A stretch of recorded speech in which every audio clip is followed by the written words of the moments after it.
Koridor tanpa ujung, Rumah Sakit Harapan Bunda, berdiri megah di pinggiran Jakarta, menjanjikan kesembuhan dan harapan.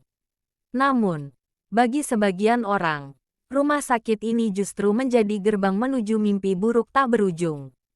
Terutama, koridor di lantai 4 yang seolah tak memiliki ujung.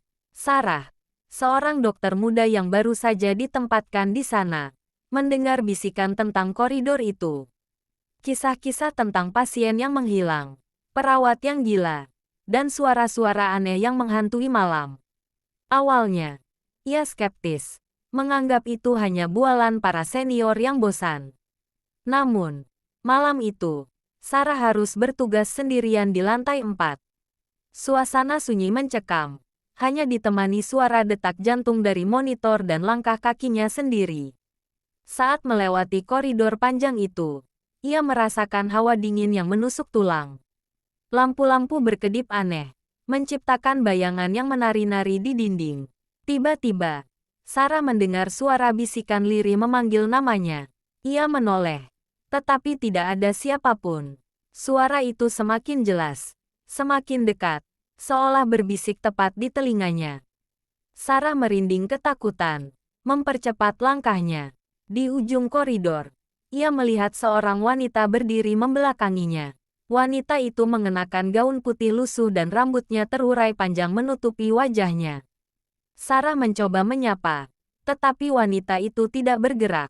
Sarah mendekat, semakin penasaran.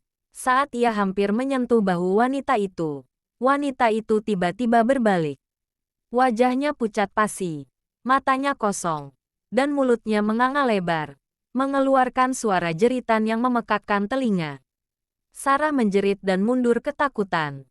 Wanita itu terus mendekat, mengulurkan tangannya yang kurus dan pucat. Sarah berlari sekuat tenaga, berusaha menjauhi wanita itu. Namun, koridor itu seolah tak berujung. Ia terus berlari, tetapi selalu kembali ke tempat yang sama. Wanita itu terus mengejarnya. Semakin dekat, semakin dekat. Sarah merasa putus asa. Ia tahu, ia tidak akan bisa melarikan diri. Ia terjebak di koridor tanpa ujung, dihantui oleh wanita bergaun putih yang mengerikan. Keesokan harinya, Sarah ditemukan pingsan di koridor lantai 4.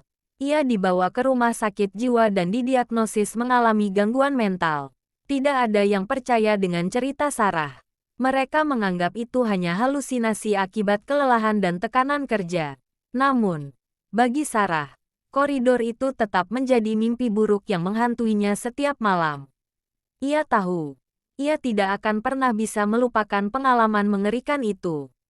Ia terjebak di dalam koridor tanpa ujung, selamanya dihantui oleh wanita bergaun putih yang mengerikan.